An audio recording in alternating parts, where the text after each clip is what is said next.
Welcome to Non-Gendered Fitness, where we explore health, fitness, transitioning, and queer life from beyond the binary. Proudly brought to you by Fearless Movement Collective, the home of queer fitness and health. And here's your host, Bowie Stover. Hi there, welcome to Non-Gendered Fitness. This is episode 10. My name is Bowie Stover, my pronouns are they, them, and I am stoked to have you join me today. This show is recorded on the stolen lands of the Wurundjeri people of the Kulin Nation. Sovereignty never was and never will be ceded, and I pay my respects to the elders past, present, and emerging. In today's episode, we're going to be exploring ways to keep a positive mindset during self-isolation. We're going to check out some practical tools that you can use every day to help support your mental health. Because I know there's a big push at the moment for people to stay active at home, but what I'm not seeing so much of is ways that people can actually kind of support their mental health. Is you can't have physical health without having mental health. They go hand in hand. There is no separation. The mind and body are all one. It's a whole being. So to have the ability to even get active, we need to have a stable level of mental health, and that is, feeling okay. It doesn't have to be feeling great. It doesn't have to be perfect. Just feeling okay enough to be able to move a little. And that's what we're going to be looking at today, ways that you can feel okay. Because in no way am I going to say, you should be feeling great. You should be looking at only the positive this, because this is a freaking stressful situation.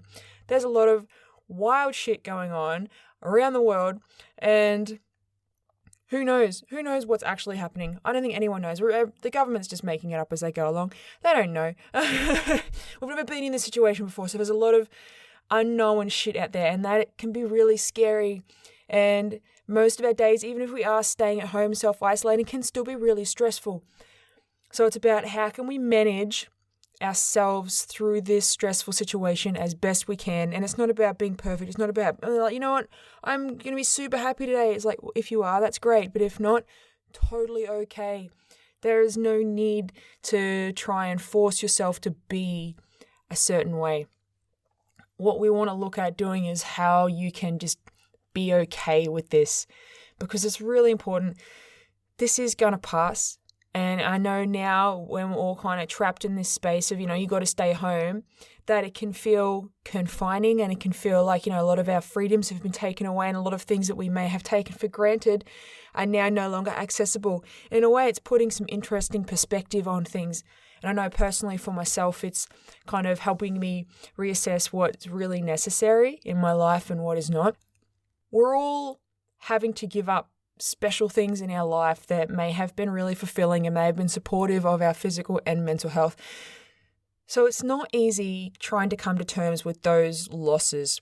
And what I want to share with you today is just some ways to help maybe bring back some kind of structure to your day, because now that we're not necessarily working and we're kind of just stuck at home, it's like, what the fuck am I doing? Like, what do I do with my time, and what can I do at home? And it can be really challenging.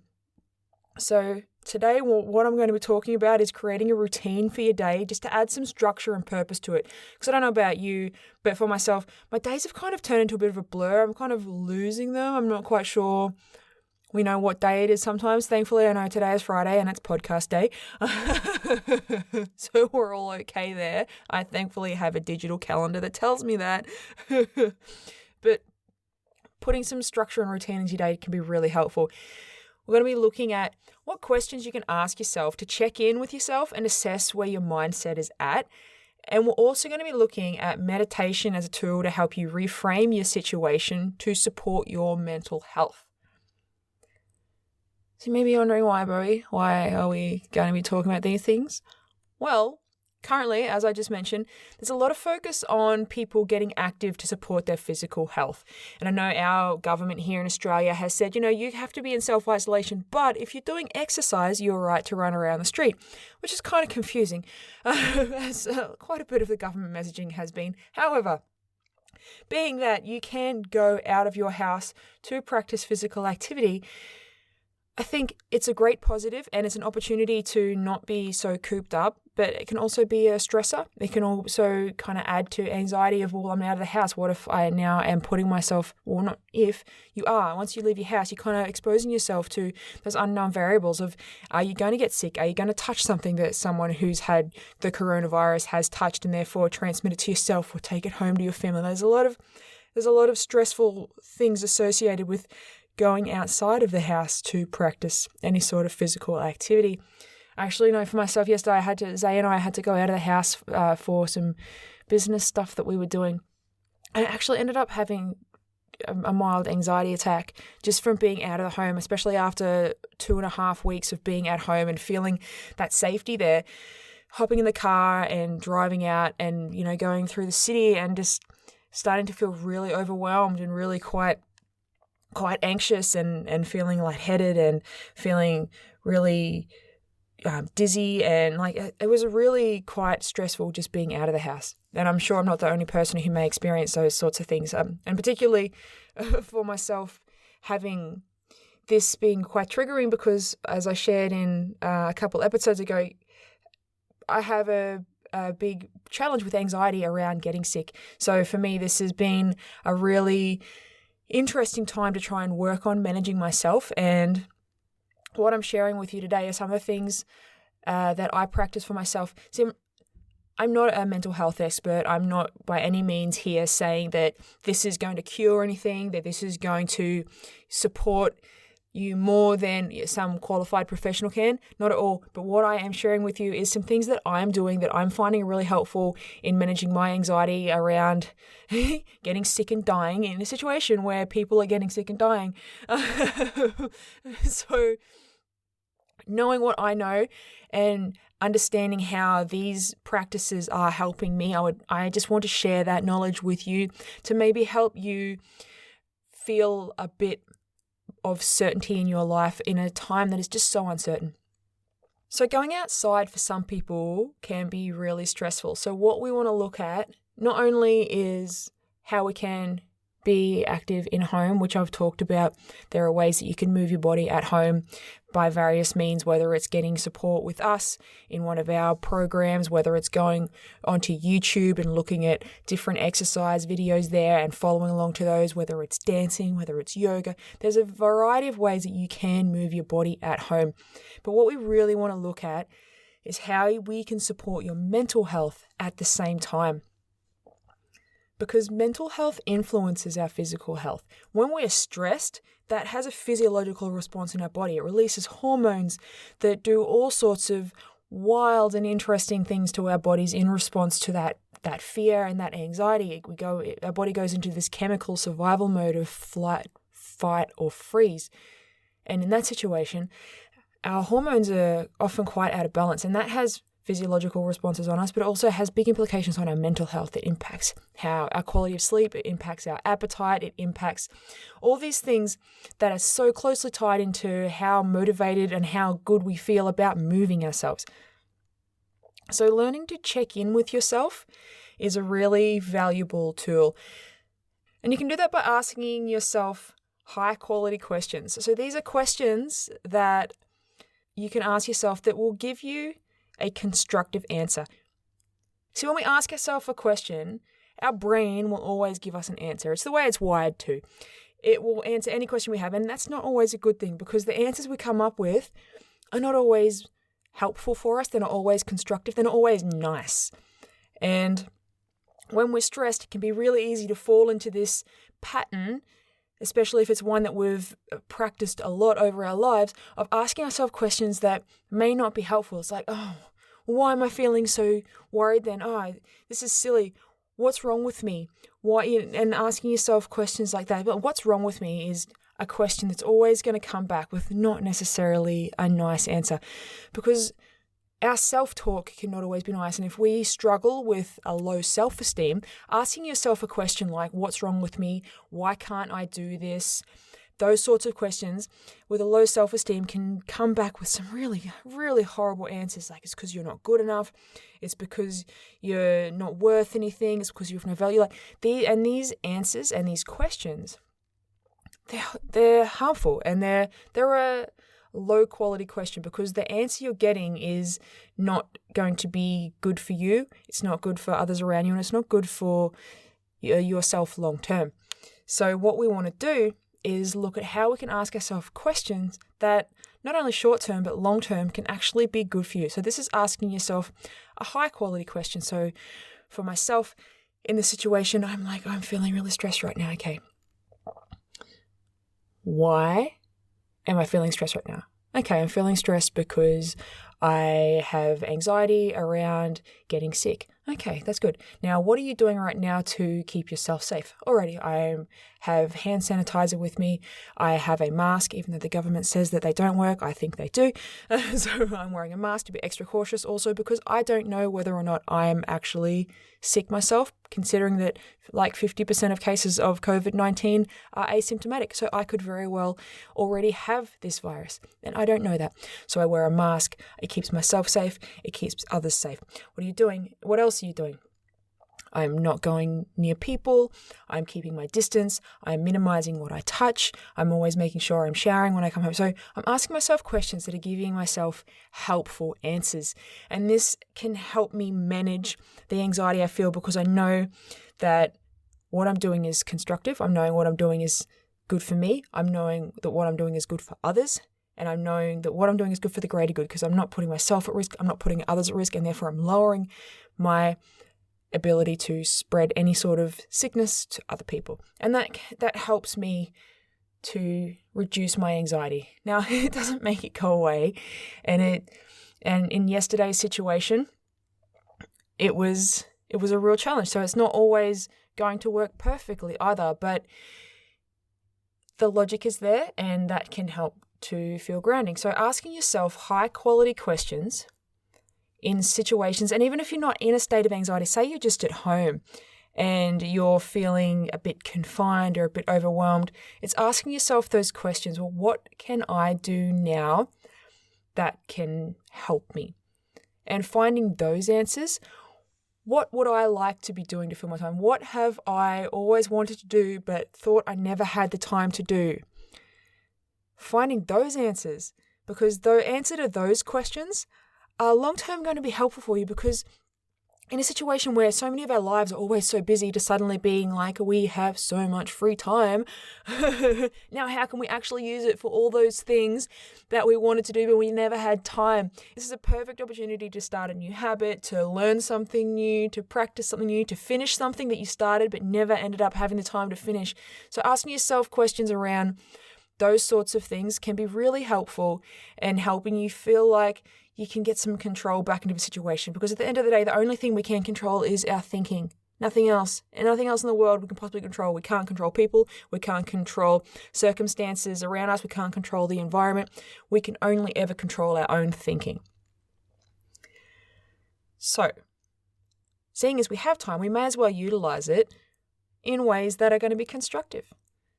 And that can be in so many different ways, but it's about asking yourself those high quality questions to get the answers that are going to help you short term and long term.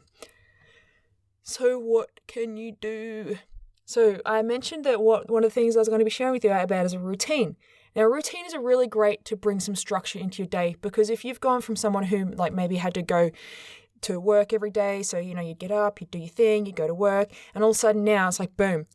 You're getting up, but you're not going to work. Like, what are you doing? Is it you may be looking for new work? You may be just at home because you've looked for as much work as you can at the moment and you're just having some downtime. Whatever the circumstance is, you may be studying remotely.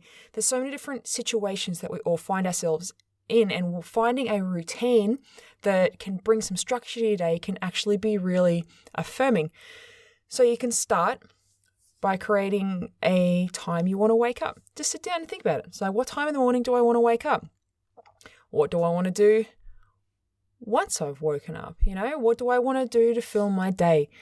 And you can plan these things. Like, do you want to spend time learning a new skill? Currently, I'm spending some of my free time learning Japanese. This is something I've been trying to do for an extended period of time, but now I find myself with so much more time on my hand, and having just completed renovating our training studio, which filled my week and a half just gone quite nicely. I'm now finding myself in a situation where I've got a lot more free time instead of spending my day constructing things.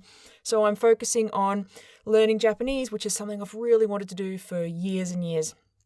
So I'm finding that really helpful, and it's setting a time to do it and sitting down and for this 1 hour, I'm just going to sit down and I'm going to practice Japanese. And you can find other ways to do it. If you don't want to learn a new skill, you can learn new ways you can move your body, or you move your body in ways you already know how to do. So if you have trained in the past, you can write yourself a little program. You could look on YouTube.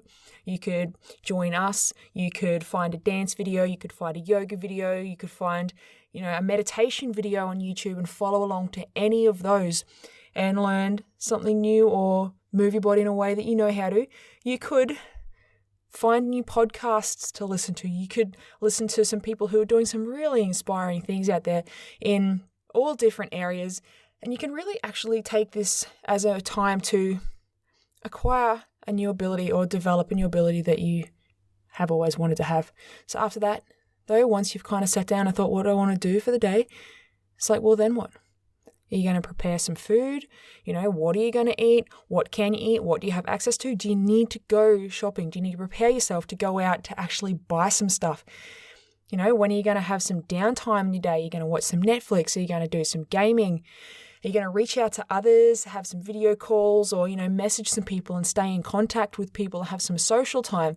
What time are you going to go to bed?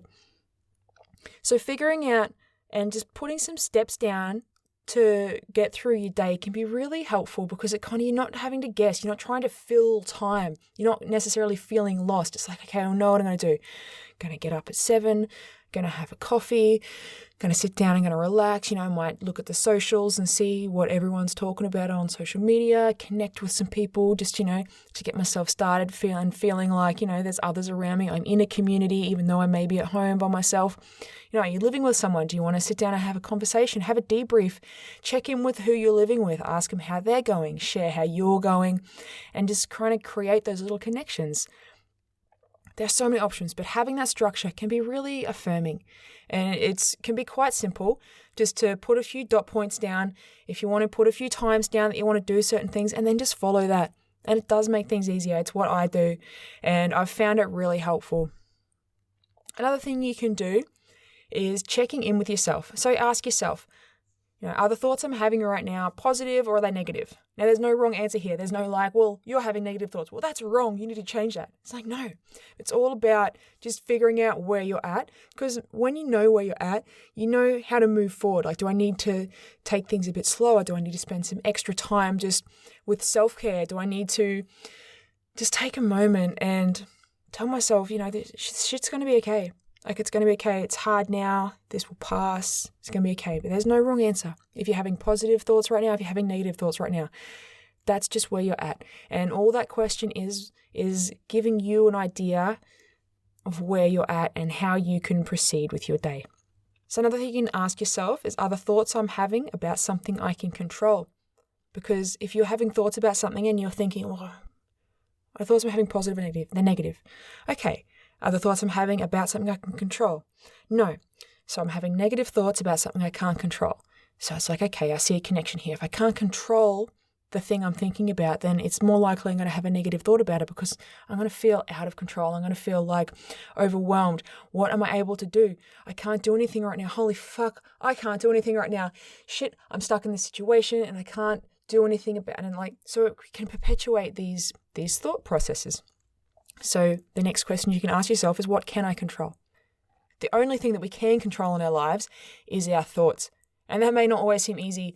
It can feel really hard. Actually, it wasn't until about maybe a year and a half ago, possibly 2 years now, and I can't believe it took me so long, but I actually had this mind-blowing realization. It was like, oh my gosh, I have the ability to control how I act and how I think. It blew my mind. I seriously, in my life, had never thought about it.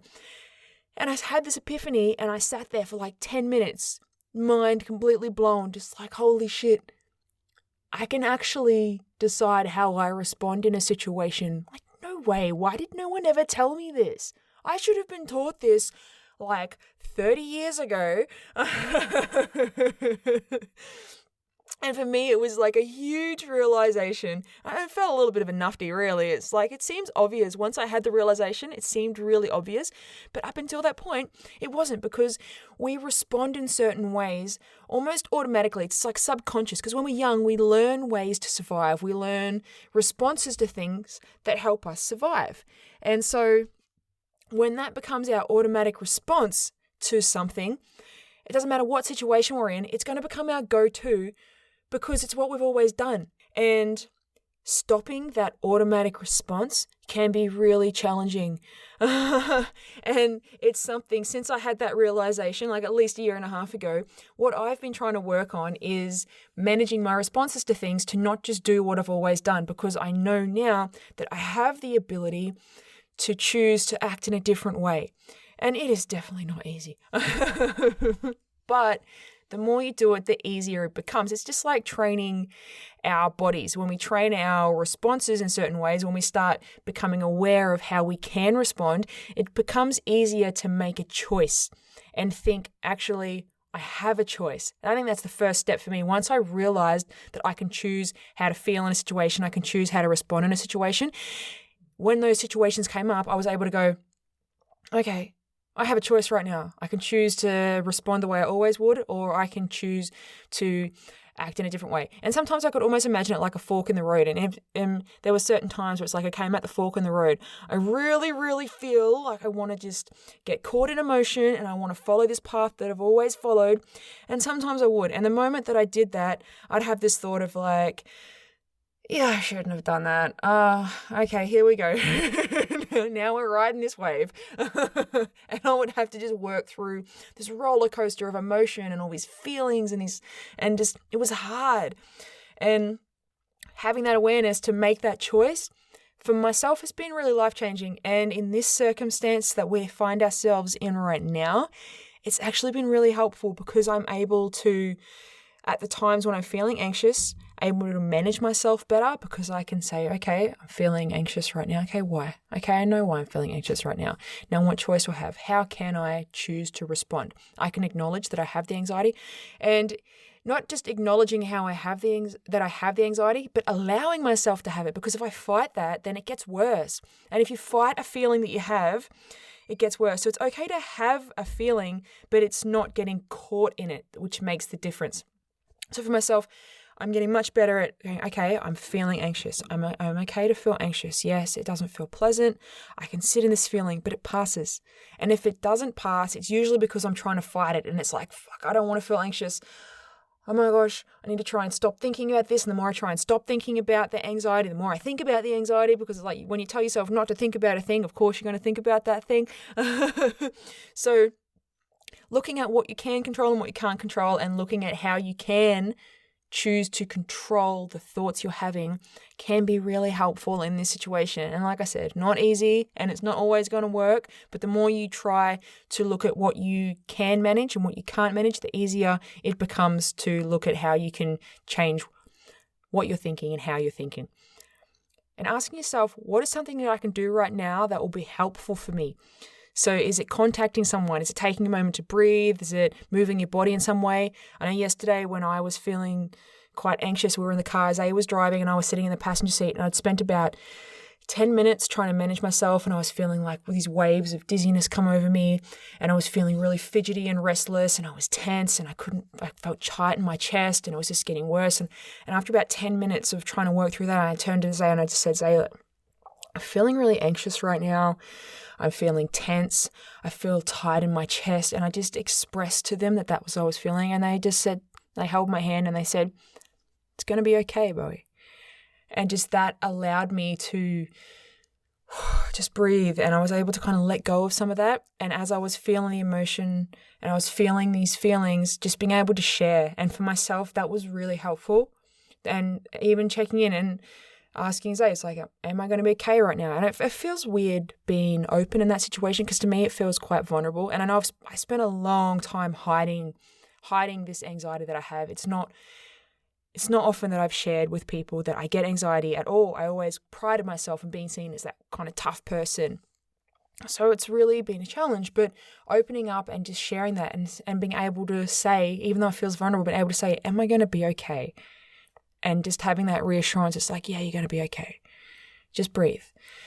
And it allowed me to be able to kind of let go of some of that tension and feel like it's okay. And I'm not alone in this, and I have someone here who is supporting me. So if you're asking yourself these questions and still feeling like it's hard for you to manage, can you reach out to someone? Can you talk to someone?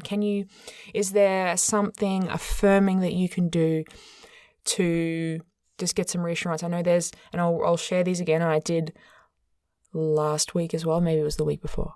If you need a support line, you can message. If you're in Australia, there is Switchboard, which is a queer affirming helpline, and you can online chat to them or you can phone call them. If you're after just a general helpline, there's Lifeline, there's Beyond Blue. I'll link to all of those because sometimes you just need someone to talk to listen to the fears you're having. Then once you get them out, it can really help them feel less. And if you're really in crisis, talking to someone can be really helpful. Now, another thing that you can do is to meditate each day, even if it's just for a minute. And I know meditation can seem a bit kind of woo-woo, and I don't know, maybe that's just me. I kind of look at some of the people who kind of preach about meditation, and I feel like it's a bit whitewashed, and it's kind of been taken over by a lot of people in Western society, and I feel a bit hesitant to be sharing it because I don't want to be one of those people. And I know that's only my own perceptions and my own beliefs, and I certainly don't want to express them or push them onto anyone else. I have my own views on these things, but I have been practicing meditation for quite some time, and I have found it to be really helpful in helping me manage not just my anxiety, but also my frustration that I have in life, how I can manage anger that I am challenged by. So there's all these circumstances where I use just some breathing and mindfulness to help me manage my emotions better. And it works. Like, it's something that's been around for like 3,500 years or something like that. If it's still going after that long, it's got to have some solid backing. There's something that it does right for people to continue to carry this on. And it does work. And it doesn't have to be complex. It doesn't have to be woo-woo. It doesn't have to be spiritual. It doesn't have to be any of that stuff. It's just about breathing and focusing on being present. And when you're being present, you're not going to worry about things. I heard a really interesting quote. I'm not sure who said it, but it was something like, when we're depressed, we're living in the past, and when we're anxious, we're living in the future. So thinking about things that have passed that we can't change can bring us down, and worrying about things that could happen. I know for myself, this is my anxiety, and I see it. I see it coming in like this, and it's like I worry about what could happen. Oh, I could get sick. What if it's this? Oh, I'm feeling this way in my body. What if it's this? What if it's this? And it's that future thinking that it perpetuates my anxiety. So being present doesn't allow the anxiety or the depression to come in. And these are experiences I've had with both. And they've challenged me quite a bit through my life. And understanding that if I'm just being where I am now and accepting that this is where things are right now, this is what's happening right now, because things I can't change. And if I can't change them, then I need to accept. And if I accept them, then I can be present in that moment. That doesn't mean I can accept things without being okay with them, but it's like, what's in my control? What's in my control to manage right now? This is what's in my control to manage right now. Okay, well, I accept this situation and being able to manage this circumstance in this way. So meditation is a really amazing practice that can really develop mental resilience. It can relieve stress, depression. I actually used meditation. I struggled for most of last year with some pretty severe depression, and just through meditation, and I used some guided meditations, and I will share some rad free meditation apps in a moment with you all that you can practice. And I popped in and used one of these, and I found some guided meditations around depression, and just through those I was able to work through it. And I know that's not going to be the case for everyone, and I'm by no means saying that meditation is going to cure depression.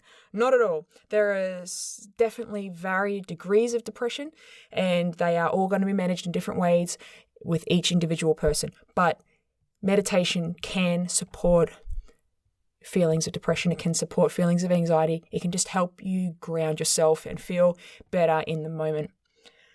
So how can you begin to add these to your day? You may be wondering. Well, if you're looking at creating a daily routine, like to help bring structure and stuff, a great place to start is just by writing it down. You can write it down on a piece of paper. You can put it in a calendar, whether it's an old school paper calendar or a digital calendar. Just getting it down so that you can see it is going to be a great start. And you don't even have to start with every day of the week all at once. You could start with just one day a week, or you could start with just your mornings. Don't think you've got to go, fuck me, now I've got to plan a whole 7 days. Like, what the hell? That's even more stressful. It's like, no, you don't have to plan your whole week. Just start with just like one day or one morning. It's like, what do I want to do in the mornings? I want to wake up at this time every day. Boom. That is a perfect start. You are well on your way. Just starting at one step at a time. And you know what? All of this, let's say you decide to pick a time you want to wake up every morning. And then for the next week, that's all you do. It's like, I'm going to wake up every day at 7 o'clock. And you do that. And showing yourself and proving to yourself that you can do the things you say you're going to do is really affirming. And it can feel really good. It's like, wow, I actually did it. Like I said, I was going to get up at 7 and I did. I feel really good now. What else can I add? Maybe I'm going to get up at 7 every day next week, and I'm going to have breakfast at 8:30. And then next week you get up at 7, you have breakfast at 8:30, and then you just tick in those little boxes and slowly building up. And that's a really cool way to start. But please don't think you've got to suddenly plan 7 days and then stick to it, because it's not necessarily going to be possible to do that. Some people are amazing at just going, I'm going to plan this whole thing and I'm going to do it every day and I'm going to be great at it. And they are. And I envy them because sometimes starting a routine can take time. It's practice, like anything. Anything new takes practice. No one's ever good at anything straight away. Some people are gifted at things and maybe more gifted than others, and therefore it's easier for them, but no one is perfect straight away. And perfection itself is a trap and totally untrue, and there is no such thing as perfection. There is just varying degrees of success at things. So, starting one morning a week, starting every morning of the week, starting one day a week, it doesn't matter. Find somewhere that feels good for you to start. Find one thing and just start with that and just write it down so that it's tangible. It's there. You can see it. So if you need a reminder, it's like, oh yeah, I said I'm going to wake up at 7 o'clock tomorrow. Awesome. I'm going to set my alarm. I'm going to do that. And you're done. And it helps. You can write down helpful questions on palm cards. So if you're feeling a bit overwhelmed, if you're starting to feel stressed, then you don't have to be like, shit, what were those questions again? I can't remember. Damn it. It's like, so write them down, whether it's in like a journal or on some palm cards or something like that, just somewhere that so when you start feeling yourself or like getting into an overwhelmed state or anxious or depressed, or even if you want to start your day like that, just to see where you're at, having them there, you mean like, so are the thoughts I'm having right now positive or negative? It's like, cool. Get that one, if you want to write your answer down, if you want to start a journal on that every day, that could be really helpful as well. That way you can actually reflect and see how you're going. You can see if you're progressing. Some people can find it really affirming to be able to see and reflect on where they've been and where they're moving forwards. I mean, like, oh, last week was a bit up and down, but I'm feeling much more balanced this week. I've been doing these things and I'm seeing how it's helping me feel better in this situation.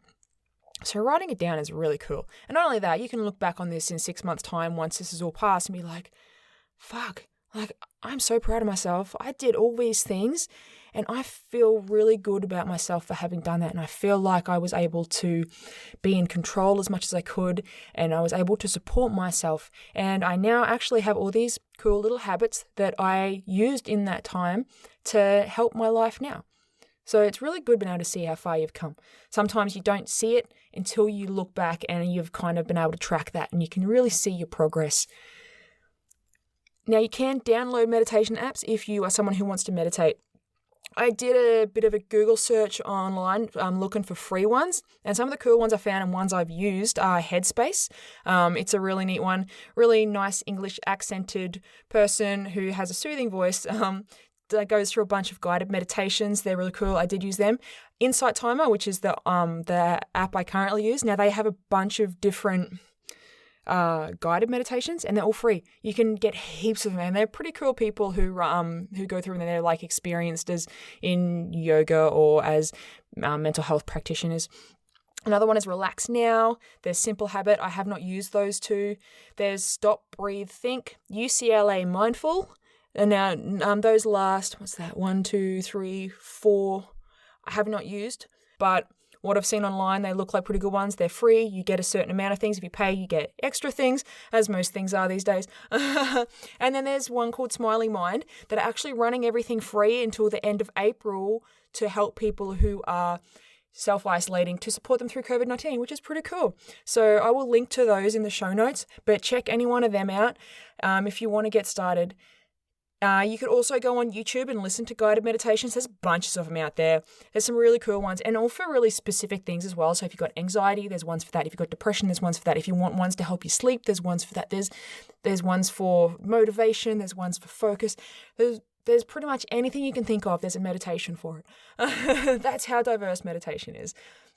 But it can be really helpful just listening to someone else instead of sitting there for, I'm going to sit for 60 seconds and try not to think about anything. And then all you're doing is thinking about things. And I find even with guided meditations, you kind of still tend to sit there and think about things because it's not that you can't think about things. It's just like remembering, I'm thinking about a thing right now. That's right. Let's try and spend just a second not thinking about a thing. Oh, I spent that second not thinking about a thing. Yay, I win. It can feel challenging, but meditation's pretty cool, and it's not about not thinking about things. It's just about taking as many moments as you can within the time span to try to think about just the present, to be in the present moment. So what if, for whatever reason, you are unable to do any of these things right now? So if you can't start a routine, let's say you struggle to keep time well, then you can start some little things that you want to do for your day without setting a timeline to it. Say you pick one thing each day that you just want to get done. Say, today I want to spend 60 seconds meditating. Doesn't matter when you do it, just as long as you do it.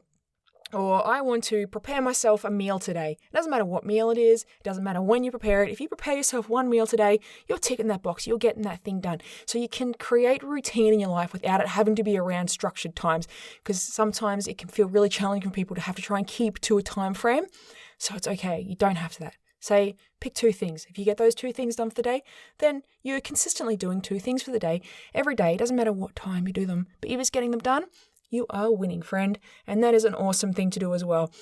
And totally possible to create your own version of a routine, because who says it has to have anything to do with time frames? That is only one way of doing it. There are many ways. If asking yourself high quality questions feels a bit too hard, you can try asking yourself some neutral questions. And this is sometimes, especially when I'm feeling quite anxious, this is what I find myself doing. So instead of trying to ask questions that are like, well, what can I do right now to help myself? It's like, it's too much. But what I can say is, what am I thinking right now? Be factual. Okay, what am I feeling right now? What is one thing that I can touch, look at, feel, smell right now to help me ground myself?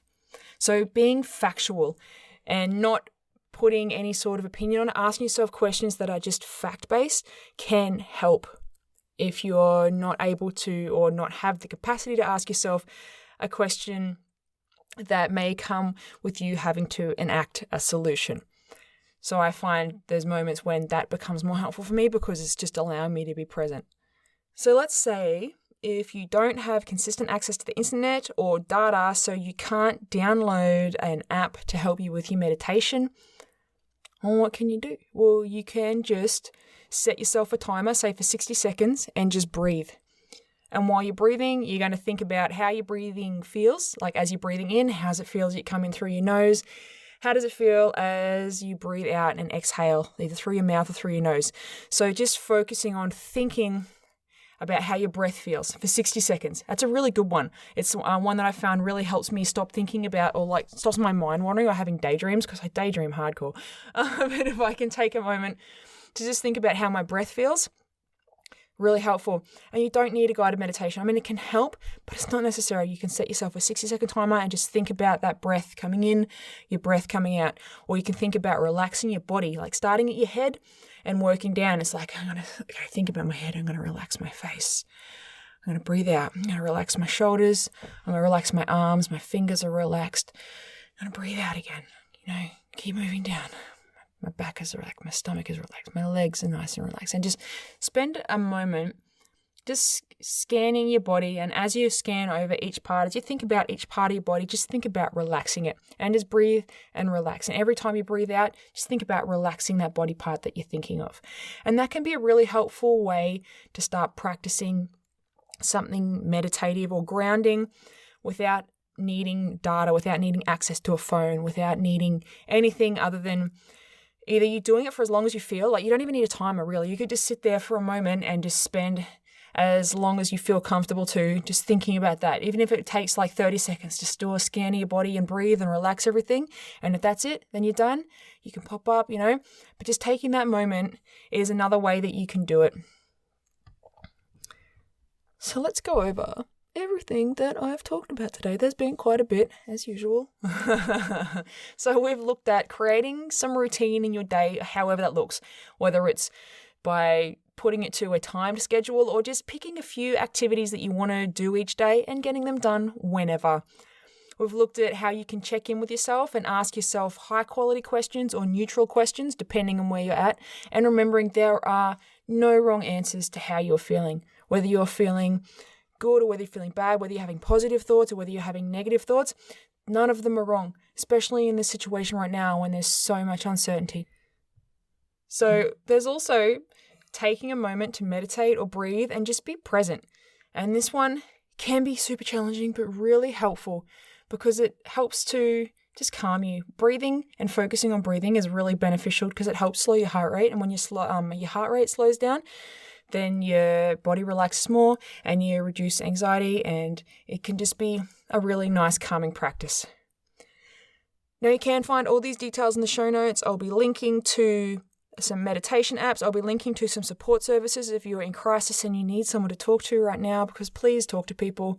You're not in this alone, and there are people out there who can support you. If you don't feel like talking to a crisis line, do you have a close friend? Do you have a family member? Do you have someone else that you can talk to and just express how you're feeling or what you're experiencing right now?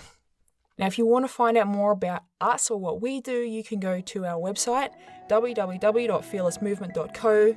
You can find us on Facebook at Fearless Movement Collective. You can find us on Instagram as Non-Gendered Fitness, Fearless Movement Co., or myself, Bowie Stover, as the No TNB. So until next week, friend, remember, you can get through this. We're all in this with you, and we're all in this together. You are stronger than you may think, and this will pass. Have a rad as